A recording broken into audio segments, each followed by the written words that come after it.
How's it going, everyone? I've owned my 2017 Audi S3 Prestige for just about 6 months now, so I want to go ahead and talk about my ownership experience so far, some of the things I like and dislike, a couple of the little problems I've had, as well as what my future plans are for it. So let's go ahead, get started. Like I said, there are two little problems I've had with the car so far, and I'll talk about that here in a bit.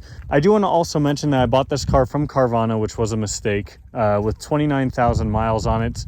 It now has about 34,000 in change. So I put a little bit or around 5,000 miles on it. I've taken it in for one servicing so far. It does have a second servicing coming up because it is a 2017. It has the Audi Care for 5 years, so that 5 years is about to expire. So that's why I'm going to take it in for one final servicing before that expires, even though it's not technically due yet. Briefly, I do want to mention that working with the Audi dealerships here in Phoenix, Arizona have all been fantastic. I've taken it to the Audi Peoria dealer for the servicing, and they've been very helpful in all of that every time. They've also been helpful with a couple little minor problems I had. Actually, you know what? Since I've been talking about these minor issues I've had like 5 or 6 times already in this video, I feel like I'm gonna go ahead and start off with it right here. So when I did take this car in for its servicing, right back when I first got the car, I had noticed right beforehand that there was a little bit of old oil around the valve cover. It wasn't like an active leak or anything major, but I just wanted them to look at it and kind of get their opinion, as well as just get a cost or a quote on repairing it. On top of that, they obviously did an inspection on the car while it was in there, and they noticed that the water pump and thermostat area was kind of starting to leak. The water pump and thermostat is just about the only weak point on this platform, and actually Audi just issued a recall a couple months ago on that whole water pump issue. This was unfortunately right before they issued that recall, so I didn't have the luxury of just being able to take it to the dealership and having them do it for free. So I had a long battle kind of with the extended warranty company from Carvana, Silver Rock. Eventually I was able to get both of the repairs approved. I was more concerned about the water pump and thermostat, obviously, but that was a whole ordeal. And I will say that the valve cover gasket replacement was quoted at $1,500, and the water pump and thermostat was about another $1,500. So kind of crazy expensive, especially for a valve cover, which I wasn't too happy about, but I guess it is what it is. And that's why I was so glad it was covered under the extended warranty. And obviously now that Audi's issued the recall, you shouldn't have to worry about it, because I believe it's up to like 80,000 miles it's covered by the recall. One point I do want to mention here is modifications. The only modification I have done to this car so far is the paint protection film. I had this done at a shop here called Dynamic Tint in Tempe. They did a killer job.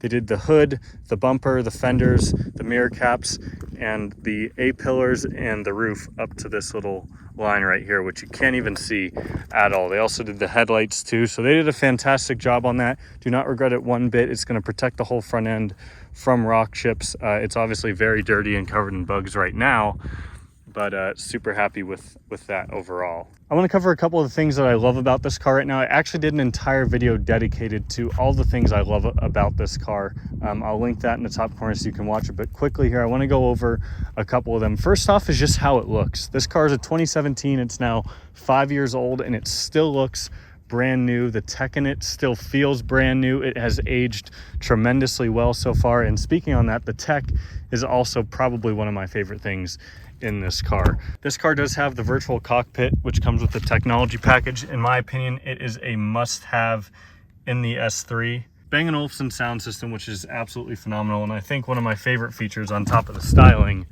is just Audi's, what has now kind of become one of their trademarks, the sequential turn signals. This was actually, I think, the first Audi to have this in it, but still really freaking cool. I absolutely love how this car looks. I love the powertrain. Despite it only being a 4-cylinder, it makes fantastic power, just shy of 300 from factory. The 6-speed dual clutch transmission was one of the major reasons why I picked this car over its competition. The Audi Quattro, which is technically a hall-deck system in this particular car, the car just corners absolutely amazing. It handles so well. It still rides relatively smoothly. This car does not have the mag ride on it, which is basically the adjustable suspension, but it still rides pretty decent for being a sporty sedan. The build quality in here is absolutely amazing. Everything is so just high quality. The steering wheel is fantastic, one of my favorite features as well. These seats, these are not the sport seats, but it has this little thigh support that I use all the time because I am a little bit on the taller side. So this car is absolutely awesome. There's a lot of things that I love about it. Like I said, check out that other video, but a couple of things I don't like about it now. I also did an entire dedicated video talking about things I hate, or hate's a strong word, really just dislike or wish was better on this car. You can check that one out in the top corner as well. One of the big things is I kind of wish I had gotten a different color, and I also kind of wish I got the premium wheels. This car still has 18s on it. They look great. They are a little bit, I don't want to say dull, but they could be a little bit cooler. I'll put a picture of this on the screen right here of the wheels I was kind of wanted to get, but this one came up at such a good price, had all the options I wanted. It was the Prestige as well, so I kind of jumped on it. But I'd also owned black cars, dark blue cars, all dark colored cars before this, and I was tired of them getting super dirty. This car hasn't been washed in probably 3 months, and I mean, outside of the bugs, you can't even really tell it's dirty. I hate to say it. One of the other things I dislike a little bit on this car is actually the DSG. The 2018 and newer S3s came with a 7-speed. This is only a 6-speed, which does feel, I don't want to say outdated, but I really only have complaints when I'm on the highways. Doing about 80 miles per hour, you're doing about 3,000 RPM. So I think, you know, different gearing or just having that extra 7th gear, I'm sure makes the car a lot more efficient on the freeway. Not a huge complaint, and really one of the other big things I have complaint-wise is the fact that the center screen is not a touch screen. It's controlled by this little dial down here in the center, which is very intuitive. It's very easy to use still, but that's one of the parts where this car is starting to show its age, is the fact that that screen is not a touch screen. One other problem I've had with this car, outside of what I mentioned earlier, the couple of little mechanical faults, is that this car was involved in an accident. 2 weeks after I bought it, I took it out to San Diego for a trip. On my way back in Yuma, Arizona, I was stopping to get gas, and there was a 93-year-old man towing a huge RV at the gas station. I was parked in the front corner spot getting gas. I was literally mid-fill-up when this happened. He took the turn too sharp, and he ran over my entire front end here. Destroyed my hood, destroyed my fender, got my headlight. He took a chip out of the bumper as well. That lower grill down there had to be replaced too. All in all, that was just shy of $9,000 in damage, including paint, labor, all that. So once I got the car back and paid a little bit out of pocket to fix the couple of other little rock chips that did appear on the front bumper, that's when I got the PPF done. So this front end is absolutely 100% flawless now.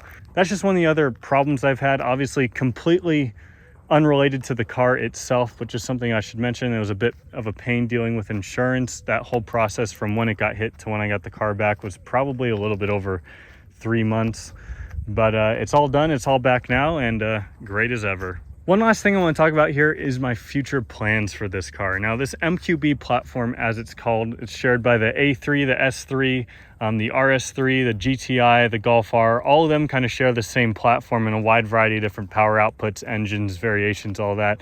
But this car, or this platform, is known so well for being so modifiable and all of that. I mean, this car stock makes just under 300 horsepower, just under 300 foot-pounds. And because it's such a small car, it feels really damn quick. I mean, the launch control in this thing is just absolutely insane. So there's a lot of good tuning companies out there for them. Most of their stage ones will put the cars around 360, maybe upwards of 370 horsepower on 91 octane, which is what we have out here in Arizona. So I've considered doing a stage one, and as well as a transmission tune, which people also recommend doing. I don't think I would do an exhaust on this car. I would definitely consider doing an intake, because these cars with intakes sound absolutely sick. I don't think I'd do any suspension work. I'm very happy with the ride height now, because it is the S3, the sporty model. It already has stiffer, lower suspension, so I think the ride height on it now is really, really good. And it's just such a good looking car. I mean, I absolutely love how this thing looks. There it is, guys. 6-month ownership review of my 2017 Audi S3. If you have an Audi or an S3 in particular, comment your ownership experience down below. If you've done any work to it, sort of mods you've done, things you like and don't like about it, so that way other prospective buyers can get other people's opinions as well. But do not one bit regret buying this car. Absolutely love it. I'll make some more content on it in the future. Let me know what videos you'd like to see. Thank you all so much for watching and your continued support, and I'll see y'all next time.